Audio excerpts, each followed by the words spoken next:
Here's Pat Verbeek, general manager of the first place Anaheim Ducks. You got a game for first place against Vegas this weekend. Where was that in your bingo card coming into the year? Well, I wouldn't have pictured it, but I'm happy where we are for now. And like every game right now, we got Vegas coming in. It's obviously it's for first place. They have a game in hand on it, so it's a big game.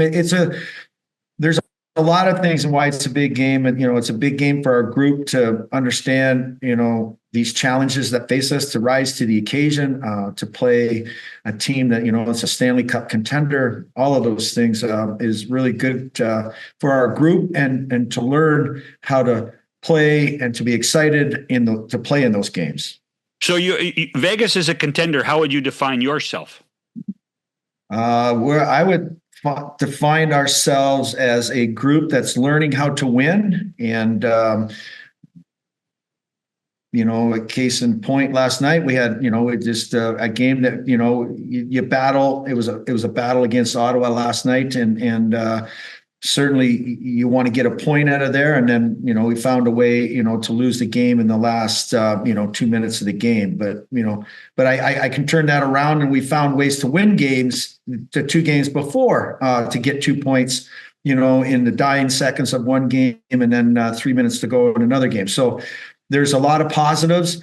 There's certainly some things that where, I was talking to somebody this morning. It feels like we're, in some instances, we're like the Edmonton Oilers in the mid '80s, where we just we exchange rush for rush, and we're not afraid to do that. But it's not it's not the way I envision us to play or win. But but that's part of a young group understanding certain things, that how you have to play and how you have to learn to win in certain types of games. There was a time in this game where coaches would lock it down, and the kids coming up through the system and breaking their teeth into the National Hockey League, or cutting their teeth, would have to understand the defensive side of the game before they even get a real shot at freedom. You guys are different in that way. The defensive metrics are on line with last year, but you're scoring a ton, and that's a new approach. Well, I think in certain ways we're more connected coming out of our zone, so we're able to create rushes. We have a fairly fast team, especially through the neutral zone. So I think that allows us to create, speed. And I think Joel's really encouraged our defense to really get involved, and that's led to us being able to score more goals and have more people active in the offensive zone. It's been a different approach.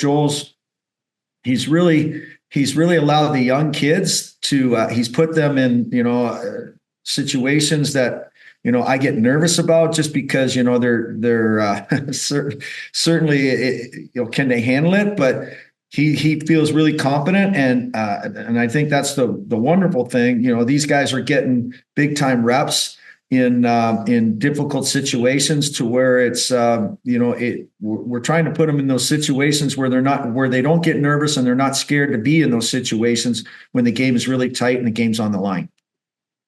You've also went out in the last little while and acquired some quality veteran leaders, like Trouba, like Kreider, your Rangers West. What has first of all, I don't know how you did it, but what have the guys like that meant to this hockey club at this point? Well, I think they've been a calming effect, but they've also been guys that can kind of how do I say that, impress upon the young guys that it's time to go. They can tell them it's time, you need to get going. And so in positive ways. And I think, you talk with Trouba, you talk with Kreider, there's Gudis, there's Alex Killorn, there's Strome. Like, those guys have all, guys have won Stanley Cups, guys have been, late, lost late in the playoffs, finals, semifinals. So those guys have been through the things that I want our young guys to learn from. And so they've had big impacts, like even Kreider, like he's he's had a bounce back year. I was hoping he would have a bounce back year, and he seems to. My wishes have come true, in the sense that he's contributing, but he's contributing more in how he plays the game. He gets to the front of the net. He's so you look at Troy Terry, like Troy Terry's now getting to the guys that were kind of more outside players are now getting to the inside a lot more. And when you ask about why we're scoring more goals, those are the reasons. The guys that, were more outside players are now getting to the inside, and he's kind of led the way, and he's shown it with good examples of scoring goals, big goals for us, being in tight to the net. And now everybody else, obviously players love to score goals, and so that's been a good example. I loved your statement about Joel Quenneville. It makes you nervous that the position that he's putting in some of the players in right now, but you've got an experienced head coach, and you obviously trust him. What's his biggest influence been on your group? Well, I think the biggest influence is come to the rink and let's have fun. And I think obviously he's pushed the players really hard in practice. We're at full speed. Whether it's 30 minutes, whether it's 20 minutes, the tempo is really high. And so we understand how to play that way now, in all of our games. So I think he's brought that. But I think his approach, to having fun, and it has made a big difference with the group. Define that. I mean, coaches don't normally have fun. Well, I'm not going to tell you what's said in the back room all the time, when we lose, but, so that's, there's certainly, there's some of that goes on. I mean, we're all the same way. Like we're highly competitive. We want to win every game. But, I think that, have fun. I think the excitement just to come to the rink to play hockey, that's the fun, that's the fun. And I think he oozes that sort of energy when he's on the ice, when he's in meetings, all of it. It's been, for the most part, not all of it has been positive, but it's more of a positive approach versus a negative approach to corrections and that sort of thing. So I think that's been a difference. I did notice this a while ago with Joel. Nobody likes a victory more than he does. Like, he just loves to win. Well, yeah. There's some people hate to lose, and that bothers them. Yeah. But Joel nobody's happier after a win. No, it's nothing beats it. Like,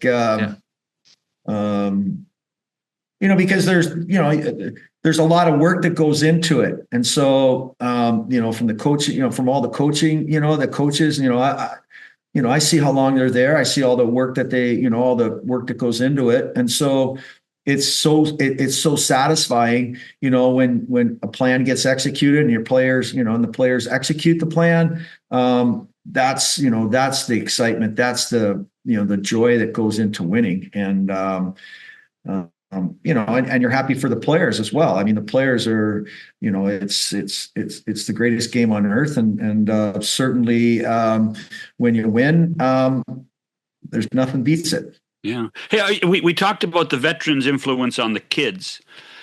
Is there any reciprocal? Is there any, the kids' influence of the veteran players? Well, I would say so, in a different way. I think the energy that the kids bring certainly rubs off on the guys have kind of been through it, reinvigorates their love for the game. I think it gives them energy as well, reminds them of their youth themselves when they got into the league. So sure, I think for sure that's reciprocal. I think you have 11 guys under 25 and 7 guys over 30. Is that right? I don't keep track of that, John. Oh. I don't even look at that. I couldn't tell you. But anyway, I think that's pretty close. Okay, well, I'll take your word for it. What's your biggest challenge, Pat, to keep this going? Biggest challenge. Not being satisfied. I think every day, when we show up to the rink, not being satisfied. And I think that every day, it's kind of a weird, it's too common a saying, but I still think there's lots of improvement for the group, to get better, whether that's, receiving rushes, whether that's defending a little stronger, killing plays quicker. I think there's still lots of room for improvement from our defensive side of things. And I would like to keep improving on our, with our special teams. So there's lots to improve on, and things, and how you keep it going. Well, I think it's the urge and the urgency that we have to keep improving our game, because the games are going to get tougher to win. Teams are going to improve as well. And so that to me is never being satisfied, and to push to get better in the areas that I've mentioned.